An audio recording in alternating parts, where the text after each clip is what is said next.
Hello and welcome from Jaunlaine, and here we are today celebrating 30 years of Ergo in Latvia.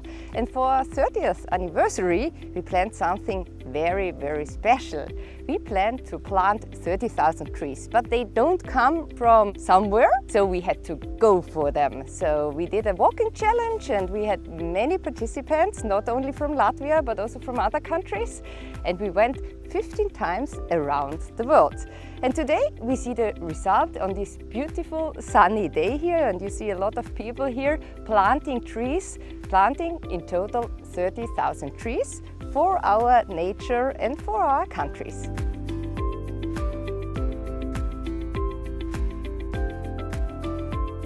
Šī bija vienkārši burvīga iespēja noslēgt šo silto gada sezonu kopā ar kolēģiem, padarot kaut ko tiešām sabiedriski liederīgu un pavadot vienkārši skaistu saulainu dienu pie dabas. Galvenā motivācija ir kopā ar meitu un kolēģiem pavadīt skaistu dienu pie dabas un izdarīt labu darbu. Man ir tukšs grozs, tāpēc mēs ar Gintu jau vesels 3 rindas piestādījām pilnas un atnācām papildināt koku krājumu. Tāpēc ir tukšs, tikai zeme palikusi. Man bija svarīgi arī šoreiz stādīt kokus, jo mans tēvs jaunībā stādīja buļļu kāpās priedes, kur mēs tagad ar ģimeni ejam sēnēs, un tas ir liels, man tā liekas, tāds mantojums mūsu zemē.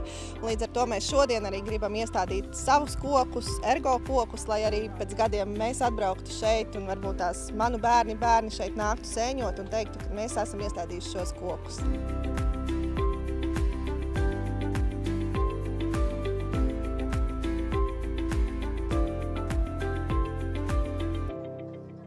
Super! Es esmu par šādām iniciatīvām, tas pats arī iniciatīvas skaitam soļus vai par šīm lietām. Šīs ir lieliskas lietas, kas visu to vidi, kur mēs dzīvojam, padara labāku. Paskatāmies apkārt, cik koki ir iestādīti. Tad labu sajūtu paliek, ne?